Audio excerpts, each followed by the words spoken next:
Have you ever wondered what the seller's requirements are when they receive multiple offers in on their home?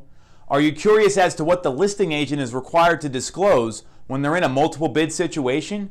Very pertinent topic this week on Tom's Take. Watch the episode now and get the answer to those two questions.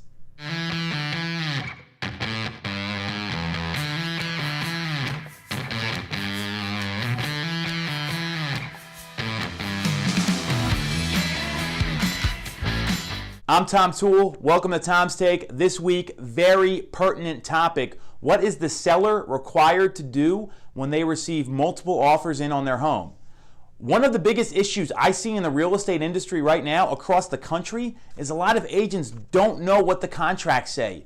Yes, as mind-blowing as it is, a lot of them do not understand these things. So I'm going to read right from the standard Pennsylvania Association of Realtors listing contract what the seller and the listing agent are required to do. As a preface here, if you're in another state, go check out your state's agreement. I can't speak to those. I'm just talking about Pennsylvania. So, Section 13, additional offers. Unless prohibited by the seller, if the broker is asked by a buyer or another licensee about the existence of other offers on the property, the broker will reveal the existence of those offers and whether they were obtained by the licensee in the contract, meaning the listing agent, another licensee working with the broker, so another person at the firm of the listing, or by a licensee working with a different broker, so someone from another company. So what does this mean? Let's cut out the legalese. The seller makes the final call here. They decide what gets disclosed and what does not.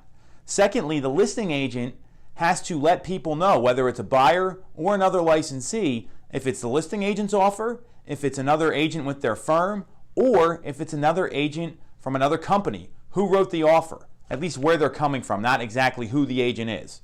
So now we know what the rules are and what the legal obligations are in the contract. Let's play out a hypothetical. So you get a lowball financed offer with a bunch of contingencies over here, and then you get a full price cash offer with no contingencies. So full price as is, you sign it and you're done. A lot of sellers would want to just jump on this offer, and I don't blame them. I understand why. This offer may scare them off. However, the seller, one, doesn't have to tell this person over here, the lowball, whether or not the other offer's in or not. They have no obligation to do that. A lot of buyer's agents will get bent out of shape there when that happens. The question I have for them is, why didn't you write a better offer? Because obviously the market interest is there. Now, it may not be the best idea just to blow these people off because one, they may be willing to come up and waive contingencies, and two, anytime you get buyers competing for the property, it's only going to help the seller get a better price and better terms. So you may want to go back and set a deadline and ask for best terms, best price, give everyone a fair shot at it if you're a seller, because ultimately that could get you a better price and better terms from this guy, or these people over here may be willing to come up and start getting very competitive. So don't just blow off the low ball is my advice. Really think it through. Talk with your agent and understand what's best. Now, if you're the agent that may not get a call and they just go with the other offer here, you need to talk to your buyers. Talk to them about having the right expectation coming in. Sometimes you only get one shot at a property, and I would not want that one shot to be a strikeout where you don't even get a counter because there's a much better offer over here.